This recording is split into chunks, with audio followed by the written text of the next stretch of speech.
अच्छा यार, जैसे कि आप सबको मालूम है, इलेक्शन के दिन चल रहे हैं, पॉलिटिकल पार्टीज़ की कैंपेन्स चल रही हैं। आप यूथिये हैं या पटवारी हैं या वट एवर जो भी हैं, किसी भी पार्टी से आपकी वाबस्तगी है, किसी भी वोट दें आप। लेकिन एक बात हमेशा ज़हन में रखें, अवाम की कोई सियासी पार्टी नहीं होती।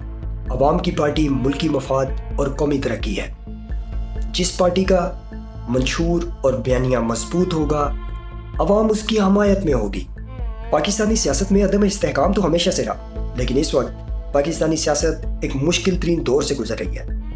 पॉलिटिकल इंस्टेबिलिटी की वजह से सारे मामला ख़राब है। ज़रूरत इस बात की है कि बतौर एक ज़िम्मेदार कौम सही दुरुस्त समत का इंतखाब किया जाए। अब दुरुस्त समत क्या है? वैसे तो इलेक्शंस अपनी ज़ाहिरी कोई भी हैसियत नहीं रखते, क्योंकि आप लोग जानते हैं कि वो हम अक्सर सुनते हैं डील कि फ़लानी बंदे की फ़लानी इस्टेब्लिशमेंट से डील हो रही है। इस्टेब्लिशमेंट की मर्जी का बंदा आएगा और इलेक्शन चोरी हो जाते हैं, धांधली हो जाती है और सिलेक्टेड बंदे आगे आते हैं, तो हमारे वोट की हैसियत नहीं रह जाती, हमारे वोट की कोई कदर कीमत नहीं रह जाती। लेकिन एक बात, अब अगर ऐसी बात है तो फिर लोग क्यों इतना पैसा खर्च करते हैं? हम लोगों को क्यों इतना इंसिस्ट किया जाता है कि हम वोट कास्ट करें या फलानी पार्टी को वोट करें?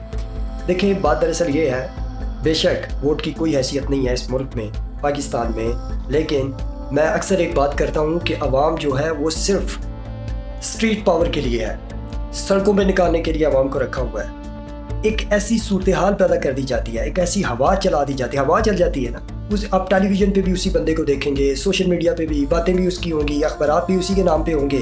तो एक ऐसा माहौल बना दिया जाता है, ज़हन साजी की जाती है कि जिस पे अवाम को, एक भोली भाली अवाम है पाकिस्तान की, इस अवाम को कायल किया जाता है कि आपने उसी कैंडिडेट की तरफ जाना है, उसी बंदे को मुंतखब करना है। तो आगे सारी चीज़ें हमारे हाथ में होती हैं, हमने डिसीजन लेना होता है। का कोई बंदा प्राइम मिनिस्टरशिप पे आता है, कोई भी वज़ीर आज़म ऑफिस अपना टेन्योर पूरा नहीं कर सका, उसकी वजह मांगे तांगे की हुकूमत होती है। अब हमने एक भारी अक्सरियत के साथ किसी भी बंदे को कामयाब करना है ताकि उसके पास डिसीजन पावर हो, वो फैसले ले सके। मांगे तांगे की हुकूमत में क्या होता है? वो ब्लैकमेल होता है। जितनी आपकी ये पोलिटिकल पार्टीज़ हैं पाकिस्तान में, वो पुराना खड़ा हुआ पानी है, ये खुद से फैसले नहीं ले सकते, ये इंस्ट्रक्शंस को फॉलो करते हैं, उसके मुताबिक काम करते हैं। अब इस दफ़ा आपने कोशिश करनी है, कोई चाचा मामा, कोई चौधरी नंबरदार, कोई वडेरा, कोई सरदार, किसी को कबूल नहीं किया जाएगा। मुल्की वफाद और कौमी तरक्की में ठप्पा लगेगा। अब सबसे बड़ा जुल्म कहाँ होता है? सबसे बड़ा जुल्म यहाँ होता है जब ऑप्शन ही ख़त्म कर दिया जाता है। हमारे पास ऑप्शन ही नहीं होता मुल्क की तरक्की का। अब ये कसूर, खुडियाँ और पतोगी का जो है, ज़्यादा तो मैं नहीं जानता, वो कई बरादरान है। पहले PTI के टिकट पर इलेक्शन लड़ते थे, अब वो ये जहांगीर तरीन की पार्टी की तरफ चले गए हैं, यानी ऑप्शन ख़त्म कर दिया गया। और दूसरी जो उम्मीदवार है वो राना हयात खां और राना पता नहीं क्या उसका सिकंदर है कि क्या है, वो नून लीग के टिकट पे आ रहे हैं। ऑप्शन ही नहीं है मुल्क की तरक्की का। अब हमारी तरफ एक चीज़ावती कसवाल का एरिया है, वहाँ पे एक है वो नमाल नगड़ियाल है। अब वो पार्टी ऐसे बदलता है जैसे सर्दियों में माँ बच्चों का पैम्पर बदलती हैं।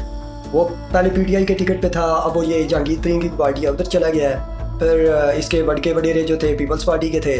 अब दूसरी जो है वो नून लीग के उम्मीदवार है, मुशावरत के साथ उसे MNA की सीट पर इलेक्शन करवा रहे हैं, खुद MPA की सीट पे आ रहे हैं। वहाँ पे भी कौमी तरक्की और मुल्की मफाद का कोई ऑप्शन नहीं है। तो इस तरह की सूरत हाल में आपने क्या करना है? आपने शख्सी वोट ज़हन में रखना है, शख्सियत को वोट देना है। साढ़े पिंडा था देखिए थड़े दी सियासत, तो मैं कहना थड़े दी सियासत है पिंडा, वो पुराने लोग पुरानियां गल्लां किसी शान मनन नहीं तैयार नहीं। खैर आजकल हर बंदे को मोबाइल है, पिंडा हर बंदा जानता, TV केबल देखते हैं मुंडे खुंडे, तो आया कि काफ़ी बदलाव नजर आऊगा। सोलंग नाली ट्रांसफार्मर अलहदा चीज़ है।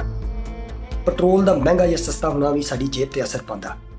बिजली का रेट, चीनी, घ्यो, पत्ती, चावल असर रखते हैं। इन्हां चीज़ों का डायरैक्टली इनडायरैक्टली साढ़े ते असर पैंदा। पिंडा थावां दे लोग काइंडली समझो इस चीज़ नूं यार। और साढ़े पिंड च ना कोई सोलंग, ना कोई नाली, ना कोई खाड़ा, ना कोई सड़क, बड़ा गरक होया पिया।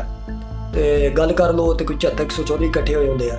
तो खैर वो पानी अगे खड़ा होया सी बाजार च, तो 2-4 घर जिहड़े आ मुहल्ले दे, उन्होंने पा के पैसे आप ही मिट्टी सटा के तो उत्ते ना कोई केरी शेरी पा दी, गुजारा हो गया, गुजारा हो जाना। सोलंग नाली ट्रांसफार्मर जिम्मेदारी है, वो इन्होंने करवाना ही करवाना। खुदारा समझो इस गल, निकल आओ पुराने कल्चर।